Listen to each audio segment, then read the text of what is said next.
오늘 함께 나눌 말씀의 제목은 성령의 가장 큰 역사입니다. 다 같이 함께 따라합시다. 성령의 가장 큰 역사. 성령의 가장 큰 역사. 여러분, 우리 믿는 사람들이 사용하는 용어 가운데 믿지 않는 사람들에게 생소한 것들 참 많이 있지요. 아마도 그 중에 첫 손가락에 꼽으라면 결코 빠지지 않는 것 가운데 하나가 바로 이 성령일 것입니다. 그래서 기독교를 모르는 사람들이 이렇게 묻습니다. 너희들은 성령 그러는데 도대체 성령이 무엇이냐?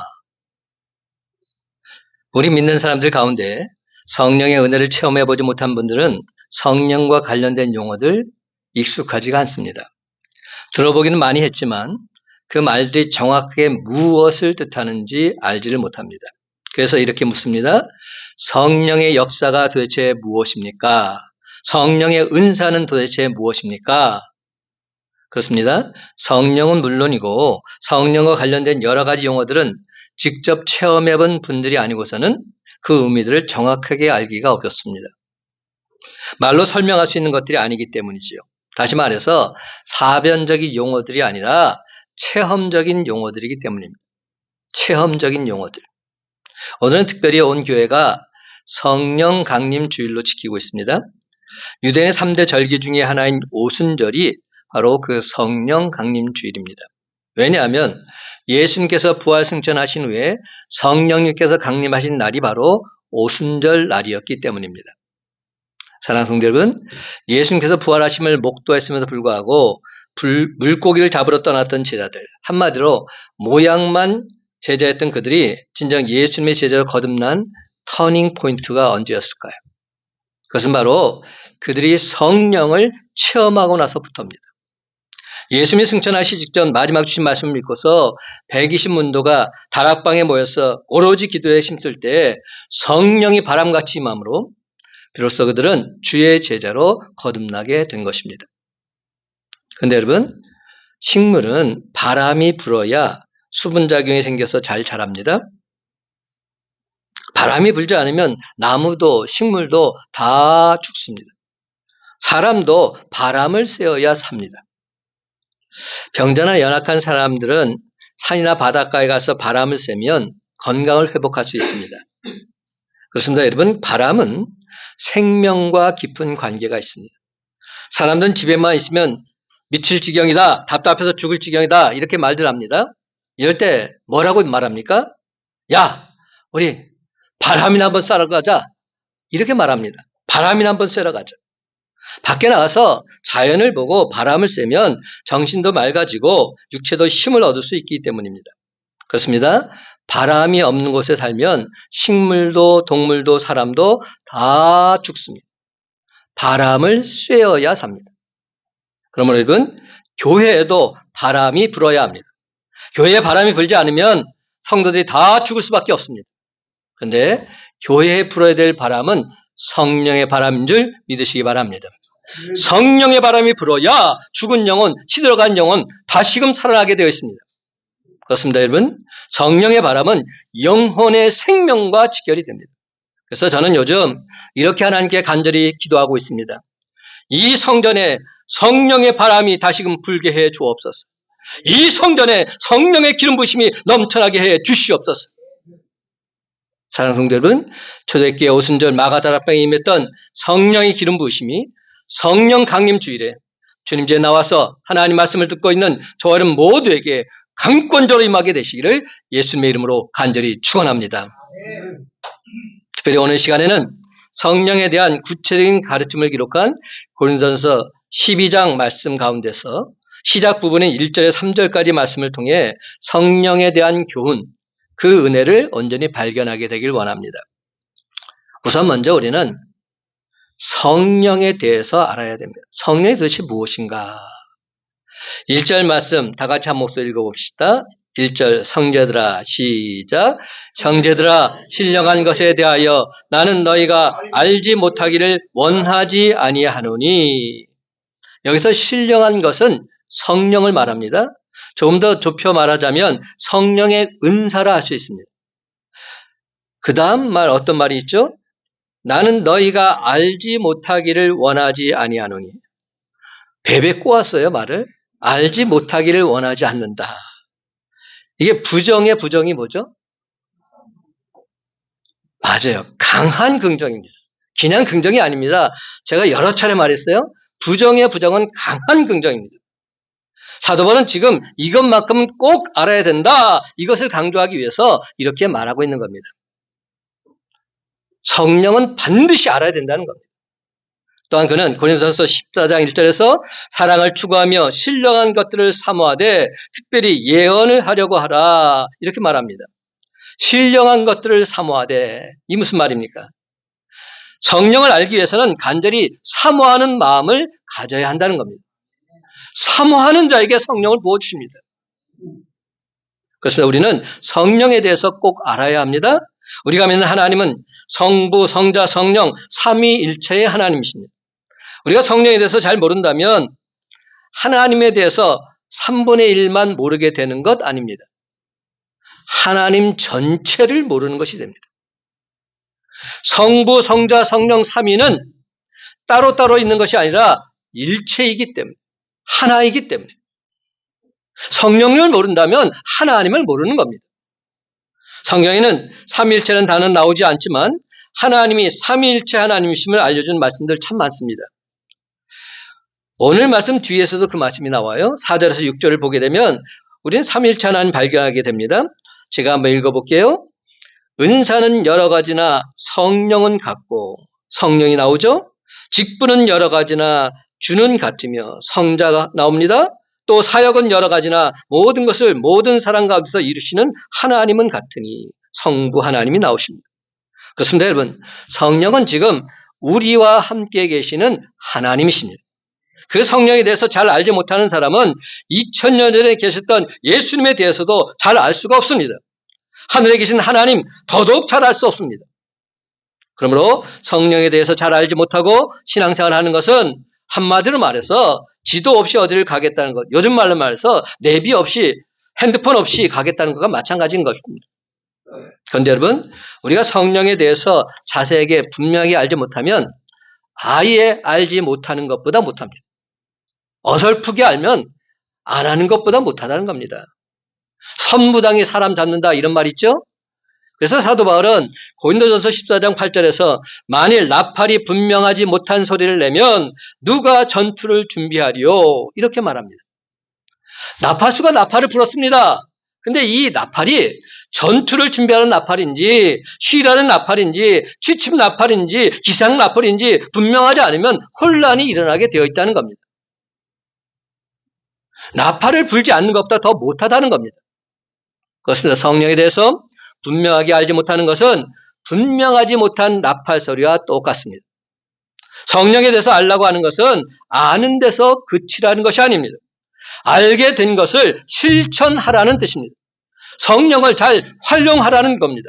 실천하기 위해서 성령을 알라는 겁니다. 그렇습니다, 여러분. 아는 것이 삶이 되어야 합니다. 아는 것이 삶이 되어야 한다. 같은 하나님이라도 종교학자의 하나님이 다르고 신학자의 하나님이 다르고 목회자의 하나님이 다릅니다. 종교학자는 하나님에 관해서 합니다.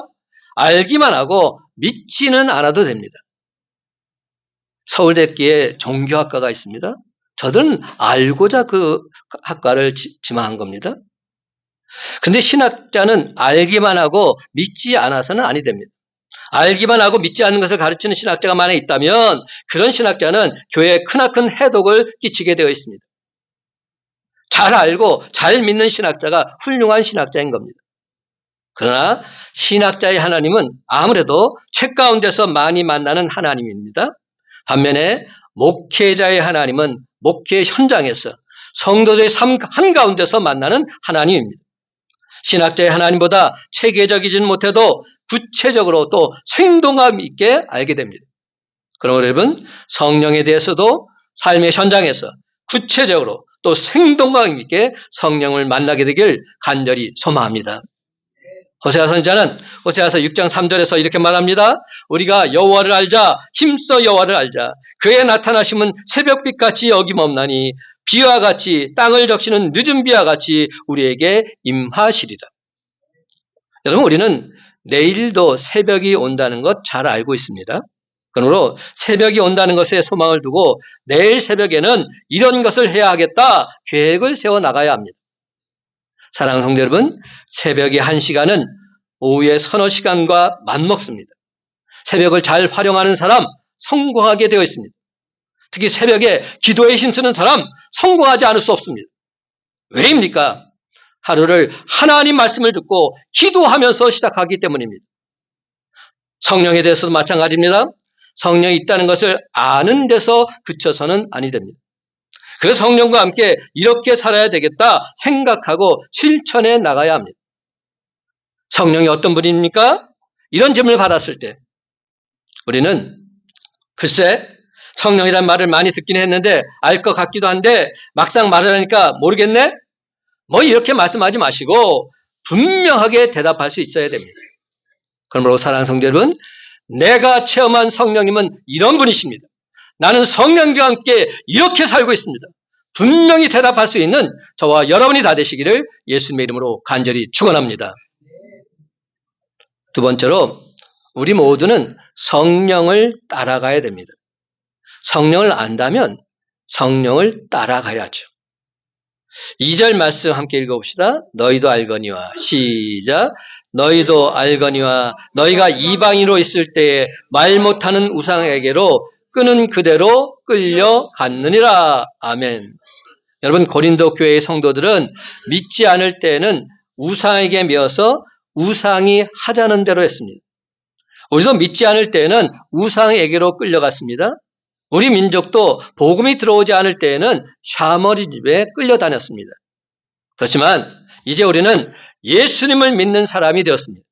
이제 우리는 더 이상 이방인이 아닙니다. 바울 사도는 에베소 2장 19절에서 이제부터 너희는 외인도 아니요 나그네도 아니요 오직 성도들과 동일한 시민이요 하나님의 권속이라 말하고 있습니다. 따라서 이제 우리는 우상이 이끄는 대로 끌려가지 말아야 됩니다. 이제는 성령이 이끄는 대로 가야 할 줄로 믿습니다. 성령이 인도한 대로 가야 할 줄로 믿습니다. 내게 좀 손해가 되는 것 같더라도 성령이 이끄는 쪽으로 가야 합니다. 성령과 늘 동행해야 합니다. 성령보다 뒤떨어져서는 안 됩니다. 반대로 성령보다 앞서려고 해서도 안 됩니다. 우리는 성령의 포로가 되어야 합니다. 포로란 말은 기분 좋은 말은 아니지만 포로에는 사랑의 포로, 정열의 포로, 비전의 포로 이렇게 좋은 것들도 있습니다. 그 가운데서 제일 좋은 것은 성령의 포로입니다. 성령은 포로를 학대하는 법이 없습니다. 오히려 잘 대해줍니다. 예수 믿는 사람들 우리는 그리스도인이라고 부르는데 이는 한마디로 그리스도를 따르는 사람들이다 이런 뜻입니다. 그리스도를 추종하는 사람들. 그런데 그리스도를 따르는 사람들은 동시에 성령을 따르는 사람들이 되어야 할 줄로 믿습니다. 성령을 영어로 Holy Spirit 이렇게 말하죠. 성도들은 Holy Spirit Man, Holy Spirit Woman이 되어야 하는 것입니다. 그것이 인정 성도의 모습인 것이죠. 조금 전에 우리는 성령이 어떤 분인지 잘 알아야 한다고 했습니다. 왜냐하면 성령은 우리를 인도하시는 분이시기 때문에.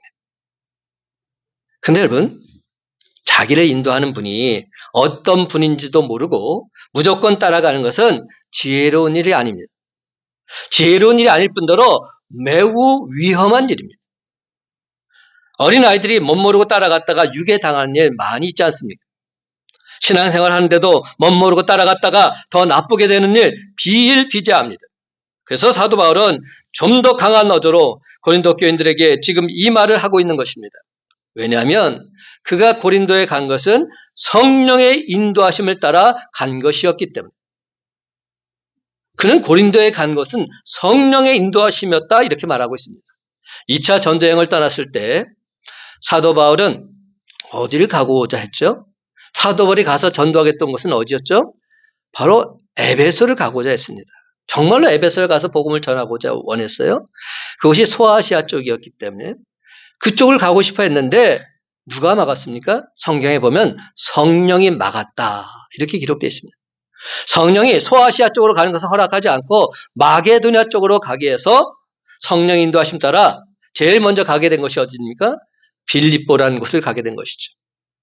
빌립보, 데살로니가, 베레아, 그리고 아테네를 거쳐서 마지막 종착지가 어디였습니까? 고린도였습니다. 사도 바울이 간 고린도는 방탕한 도시, 우상이 많은 도시였습니다. 그래서 그는 고린도에 올 때 벌벌 떨지 않을 수 없었습니다. 그런 가운데서 성령 인도하심을 믿었기에 그는 고린도에서 힘있게 복음을 전할 수 있었던 겁니다. 고린도전서 2장 3절에서 5절 말씀은 이를 잘 증명해 주고 있습니다. 이렇게 말합니다. 내가 너희 가운데 거할 때 약하고 두려워하고 힘이 떨었노라. 내 말과 내 전도함이 설득력 있는 지혜의 말로 하지 아니하고 그 다음 말 다만 성령의 나타나심과 능력으로 하여 너희의 믿음이 사람의 지혜에 있지 아니하고 다만 하나님의 능력에 있게 하려 하였노라. 바로 그때 주님께서 환상 가운데 나타나셔서 이렇게 말씀하십니다. 사도행전 18장 9절과 10절 두려워하지 말며 침묵하지 말고 말하라. 내가 너와 함께 있음에 어떤 사람도 너를 대적하여 해롭게 할 자가 없을 것이니 이는 이 성중에 내 백성이 많음이라. 사도 바울은 고린도에서 1년 6개월을 머물면서 전도를 했습니다. 1년 6개월. 참 많은 시간입니다. 여러분 사도 바울의 전도여행을 보게 되면 대부분 1주일, 2주일 그냥 쑥쑥 지나가는 전도가 대부분이었는데 유일하게 고린도에서는 1년 6개월을 정착한 겁니다. 그의 전도여행은 그 다음에 펼쳐졌던 에베소 다음으로 두 번째로 오래 머문 곳이 되고 있습니다. 성령이 함께하며 도우신다는 확신이 없었더라면 그는 고린도에 그렇게 오랫동안 머물지 못하고 일찍 보따리를 쌌을 것입니다. 이런 영적 체험이 있었기에 사도 바울은 고린도 교회 성도들을 향해서 이제는 더 이상 우상에 끌려다니지 말고 성령의 인도하심을 받으라 자신 있게 말하고 있는 것입니다. 그렇습니다, 여러분. 성령의 인도하심을 받을 때 우리는 매일 기쁘게 순례의 길을 행할 수 있습니다. 좁은 길을 걸어가면서도 우리는 밤낮 기뻐할 수 있습니다. 그러므로 사랑하는 성도 여러분, 이제는 더 이상 사신 우상에게 끌려다니지 마시고 성령의 인도하심 따라 이 험한 세상 담대하게 헤쳐나가는 저와 여러분이 다 되시기를 예수님의 이름으로 간절히 축원합니다. 마지막으로 우리 모두는 예수는 주라고 말할 수 있어야 됩니다. 오늘 말씀의 핵심입니다. 예수는 주라 말할 수 있어야 한다. 3절 말씀 다 같이 함께 읽어봅시다. 그러므로 내가 너에게 알리노니 시작. 그러므로 내가 너에게 알리노니 하나님의 영으로 말하는 자는 누구든지 예수를 저주할 자라 하지 아니하고 또 성령으로 아니하고는 누구든지 예수를 주시라 할 수 없느니라. 아멘.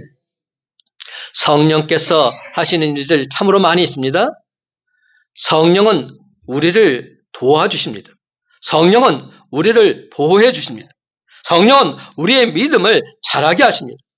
성령은 교회를 부흥하게 하십니다. 성령은 우리가 서로 사랑하게 하십니다. 성령은 우리로 하여금 승리하게 하십니다. 성령은 슬픔을 당한 사람들을 위로해 주십니다. 말할 수 없는 탄식으로 기도하시는 분이 성령님이십니다. 그러므로 여러분, 성령께서 하시는 이와 같은 일들이 우리 가운데서도 강하게 역사하게 되기를 간절히 소망합니다.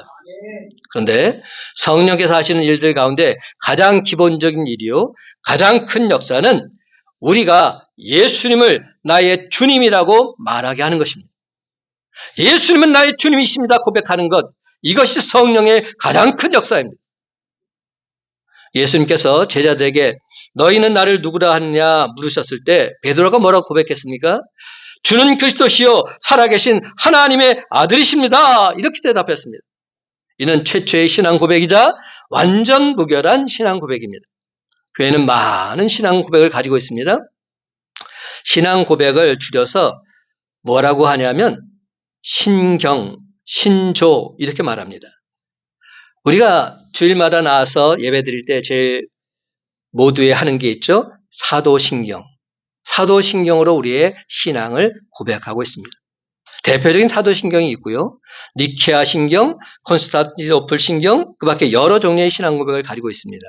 이 모든 신앙 고백들은 베드로의 신앙 고백을 확대해서 자세하게 푼 것입니다.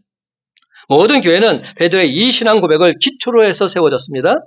베드로가 이와 같이 위대한 신앙 고백을 했을 때 예수님께서는 네가 잘나서 이와 같이 고백을 했다 말씀하지 않으셨습니다. 그렇다면 무엇이라 하셨습니까? 마태복음 16장 17절 예수께서 대답하여 이르시되 바요나 시몬아 내가 복이 있도다. 이를 내게 알게 하니는 혈육이 아니요 하늘에 계신 내 아버지시니라. 하나님 아버지께서 알게 하셨다. 이렇게 말하고 있습니다. 하늘에 계신 내 아버지, 이 말을 좀 더 바꿔보자면 성령의 인도하심으로 내가 그와 같은 고백을 하게 됐다는 뜻입니다. 여러분, 어떤 사람이 성령 받은 사람입니까? 어떤 사람을 우리가 진정 성령의 사람이라 말할 수 있습니까? 많은 사람들은 성령 받은 모습을 방언하는 모습으로 착각합니다. 방언을 하면 저 사람 성령 받았다. 방언 못하면 난 성령 받지 못했다. 아니에요. 방언은 성령의 은사 중에 하나입니다. 방언을 하고 못하는 것이 성령을 받은 척도가 되지 않습니다. 가장 중요한 척도가 뭔지 아십니까? 오늘 말씀 분명히 말합니다. 예수님을 나의 주로 고백했느냐, 예수 그리스도를 나의 구주로 고백했느냐, 이것이 성령을 받았느냐 받지 못했느냐 척도인 것입니다. 예수님을 나의 주님으로 고백했다면 그는 진정 성령의 사람입니다. 사랑하는 성도 여러분, 여러분 오늘 시간 예수님을 나의 주님으로 진심으로 고백하십니까? 진심으로 고백한다면 여러분은 분명 성령을 받았습니다. 성령께서 여러분에는 역사하십니다. 또한 성령 우리에게 여러 가지 은사를 부어주십니다.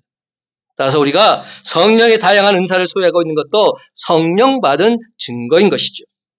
하지만 그런 증거에 앞서야 하는 것이 있습니다. 우리 모두는 예수 그리스도를 나의 주라고 똑바르게 분명하게 강하게 고백할 수 있어야 하는 것입니다. 우리는 물론 하나님이 주시는 선물인 은사에 대해서 관심 가질 수 있습니다. 하지만 그에 앞서서 예수님이 내게 있어서 어떤 존재인지에 대해서 더 큰 관심을 가져야 하는 것입니다. 왜냐하면 예수님을 나의 주라고 고백하는 이것은 우리의 삶 전체가 걸린 실존적인 고백이기 때문에 고린도전서가 기록된 무렵의 정황을 살펴보면 그 당시 교인들이 예수님을 주님이라 고백한다는 것 결단코 쉬운 일이 아니라는 것을 알게 됩니다. 그 당시 조롱받고 핍박받을 각오가 되어 있어야만 할 수 있는 일이었습니다. 그때 그 당시 유대인들은 예수님을 어떻게 바라본지 아십니까? 예수님을 저주받은 사람이라고 여겼습니다. 예수는 저주받은 자다 이렇게 말했습니다. 왜 그런지 아세요? 신명기 21장 23절 뒷부분에 보면 나무에 달린 자는 하나님께 저주를 받았습니다. 이런 말씀이 적혀 있습니다. 그러니까 예수가 지금 나무에 달렸다, 십자가 달려 죽었다. 그러니 저 사람은 저주받은 사람이다. 어떻게 저 사람이 메시아가 될 수 있느냐? 될 수 없다. 예수님은 바로 여기에 해당되는 사람이었습니다. 그래서 대부분의 사람들이 예수를 뭐라고 표현했냐면 이렇게 표현했어요. 아나데마 예수스. 아나데마 예수스. 예수스는 예수입니다. 아나데마가 뭔지 아세요? 저주받은 자라는 뜻입니다. 예수는 저주받은 자다. 예수는 저주받은 자다. 예수는 저주받은 자다. 아나데마 예수스. 그런 가운데서 성도들은 예수를 어떻게 불렀습니까? 퀴리오스 예수스. 퀴리오스 예수스. 퀴리오스가 뭔지 아세요? 주님 이런 뜻입니다. 주인. 예수님은 나의 주인이십니다. 예수님은 나의 주님이십니다. 이렇게 선포했던 겁니다. 퀴리오스 예수스. 예수를 저주받은 자와 주라고 고백하는 것은 단어 하나 차이입니다. 그러나 그 뜻은 정반대입니다. 고린도교회 성도들은 믿지 않은 사람들과 정반대의 삶을 살았습니다. 그러니까 유대인들이 고린도교회 성도들을 얼마나 조롱하며 핍박했겠습니까? 사도 바울이 전도자가 되기 전에 기독교인들을 그렇게 심하게 박해한 이유가 바로 나무에 달려 죽은 목수, 즉 저주받은 사람을 메시아라고 말하는 것을 보고서 그 당시 사울은 이해가 안 됐던 겁니다. 아니 예수는 지금 저주받은 자인데 저주받은 저자를 왜 메시아라고 하느냐? 그러니까 예수 믿는 사람도 다 잡아주게 된다. 이렇게 생각했던 겁니다. 이것은 메시아에 대한 모독이다. 이렇게 여겼던 겁니다. 그러던 사도 바울이 다메섹 도상에서 예수님을 만납니다. 꼬꾸라집니다. 사도 바울은 예수를 만난 후 회심한 후에 예수님이 나무에 달려 저주를 받은 것은 바로 내 탓이었구나. 나를 위해서였구나. 내 죄를 대속하기 위해서였구나. 율법의 저주에서 나 같은 죄를 속량해 주시기 위해서였구나. 바로 이 사실을 깨닫습니다. 갈라디아서 3장 13절 말씀. 그리스도께서 우리를 위하여 저주를 받은 바 되사 율법의 저주에서 우리를 속량해 주셨으니 기록된 바 나무에 달린 자마다 저주 아래에 있는 자라 하였습니다. 그렇습니다. 그 당시 예수님을 주님이라고 하는 것은 목숨이 걸린 일이었습니다. 그때는 황제 예배가 널리 퍼져 있었기에 그 당시 로마 사람들은 시저가 주라고 했습니다. 시저는 로마 황제를 가리키는 말이죠. 가이사. 그런 가운데서도 고린도 교회 교인들은 시저가 주가 아니라 예수가 주님이시다 이렇게 말하면서 황제 예배를 단호히 거부했던 것입니다. 하지만 오늘날에는 예수님을 주라고 말할 때 이와 같은 조롱이나 위험은 따르지 않습니다. 그래서 가볍게 습관적으로 남을 따라서 예수님을 주라 고백하기 쉽습니다. 하지만 여러분, 우리는 예수님을 진실된 마음으로 나의 구주라 말할 수 있어야 합니다. 예수님이 진정 나의 구주이십니다. 선포할 수 있어야 합니다. 여기서 우리가 너무나도 자주 사용하는 예수 그리스도라는 이 말의 의미를 똑바로 알 필요가 있습니다. 예수란 말은 개인의 이름입니다. 지금도 유대 땅에는 수많은 예수가 있어요. 우리나라 철수 영희가 있는 것처럼 그 당시에 유대 땅에서 쓰는 예수란 이름은 가장 흔한 이름입니다. 예수가 중요한 것이 아니라 예수가 누구이신가가 중요합니다. 예수가 그리스도이십니다. 이것이 중요합니다. 그리스도란 말의 뜻은 뭡니까? 기름 부음을 받은 특별한 사람, 나의 구세주가 되십니다. 이런 고백 아닙니까? 예수님이 나의 구세주이십니다. 이것이 진짜 신앙 고백인 것이죠. 그래서 예수 그리스도라는 이름에는 예수님은 나의 구세주이십니다. 이러한 신앙 고백이 항상 들어있는 겁니다. 예수가 진정 그리스도이십니다. 이런 뜻이 담겨져 있는 것입니다. 그런데 우리가 예수님을 예수 그리스도 이렇게 정식으로 부르지 않고 그냥 어떻게 부릅니까? 예수님 이렇게 부르는 일이 많죠. 저도 그렇고요. 여러분도 그래요. 예수님 그렇게 부르더라도 그 안에는 예수님은 그리스도이십니다. 이 고백이 분명히 담겨져 있어야 하는 겁니다. 사랑하는 성도 여러분, 오늘 시간 성령에 대해서 온전히 하셨습니까? 성령과 동행하는 삶을 살기로 결심하셨습니까? 예수님을 주님이라 부르는 것이 어떤 의미를 지니고 있는지 분명히 발견하셨습니까? 그렇다면 내가 받은 성령의 은사가 모든 사람에게 유익이 될 줄로 믿습니다. 7절은 말합니다. 각 사람에게 성령을 나타내심은 유익하게 하려 하십니다.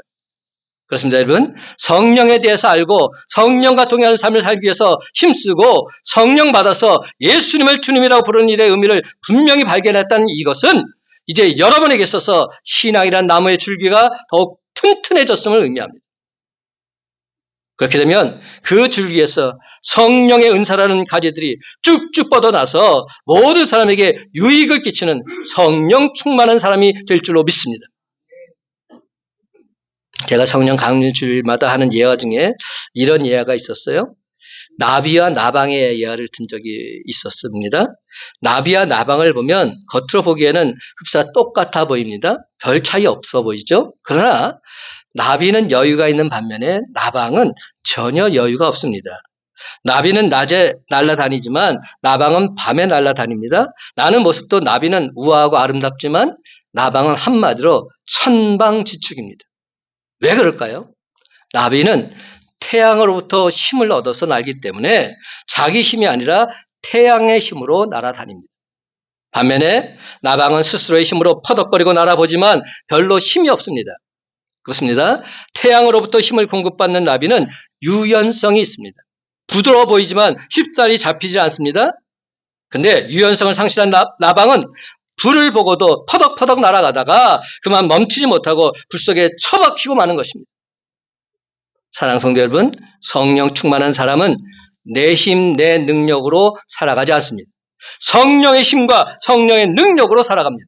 따라서 그 삶이 너무나도 역동적입니다. 결코 힘들어 보이지 않습니다.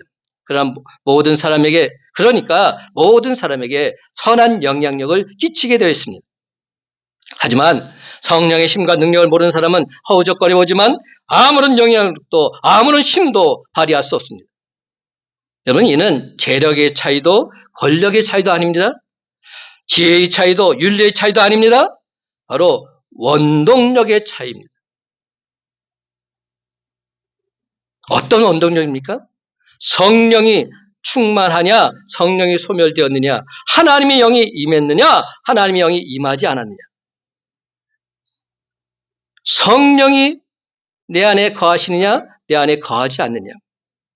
성령이 내 안에 충만하냐, 그 성령이 다 소멸되어 버렸는데. 제가 지난 금요일 날 성령의 소멸에 대한 말씀을 전했습니다. 우리의 모습이 지금 다 성령이 소멸된 상태는 아닌가요? 예수가 나의 구세주임을 진정 믿는다면 우리는 그 어떤 경우에도 성령 충만하지 않을 수 없습니다. 왜냐하면 하나님의 영인 성령님이 우리와 늘 항상 함께 하셔서 저 여러분을 지켜주시고 보호해 주시고 인도해 주실 것을 온전히 믿기 때문입니다. 이제 끝으로 3절 말씀 다 같이 다시 한번 읽어보십시다. 그러므로 내가 너에게 알리노니, 시작. 그러므로 내가 너에게 알리노니 하나님의 영으로 말하는 자는 누구든지 예수를 저주할 자라 하지 아니하고 또 성령으로 아니하고는 누구든지 예수를 주시라 할 수 없느니라. 아멘. 예수님은 나의 구주이십니다. 바로 이것이 성령의 가장 큰 역사인 것입니다. 그렇습니다. 예수를 주시라 말할 수 있다면 그는 틀림없이 성령 충만한 하나님의 사람인 줄로 믿습니다. 왜냐하면 성령으로 아니하고서는 그 누구도 예수를 주시라 말할 수 없기 때문에. 이제 말씀을 맺습니다. 사랑하는 성도 여러분, 이제부로는 예수는 주, 예수는 그리스도라 고백하는 성령 충만한 주의 제자답게 사탄마귀의 영적 싸움에서 늘 항상 승리함으로써 하나님을 진정 기쁘시게 해드리는 저와 여러분의 복된 삶이 다 되시기를 예수님의 이름으로 간절히 축원합니다. 기도합시다. 예수 그리스도가 나의 구주이심을 믿습니다. 예수가 나의 구주심을 선포할 때 사탄 마귀는 물러가고 성령 충만한 죄 용서로 이 험한 세상 넉넉히 헤쳐나갈 줄 믿사오니 주여 내 안에 거하사 주의 영이 많은 귀한 용사답게 사탄 마귀 세를 물리치고 승리의 개가를 부르는 주의 자녀들 다 되게 해 주옵소서. 주님을 기쁘시게 한 자 되길 원합니다. 주님이 기뻐하시는 예배의 자리에 내가 있기를 원합니다. 말씀과 기도의 자리에 찬양의 자리에 내가 거하기를 원하오니 환경을 열어주시고 마음을 열어주셔서 주님 전으로 인도해 주옵소서. 주님 안에서 참된 평안과 기쁨을 누리며 승리할 수 있는 주의 강한 용사로 다시금 치유하시고 회복시켜 주시옵소서. 우리의 삶을 주관하사 우리의 삶을 통해 주의 영광을 드리길 원하시는 우리 주 예수 그리스도의 이름으로 간절히 축복하며 기도드리옵나이다. 아멘.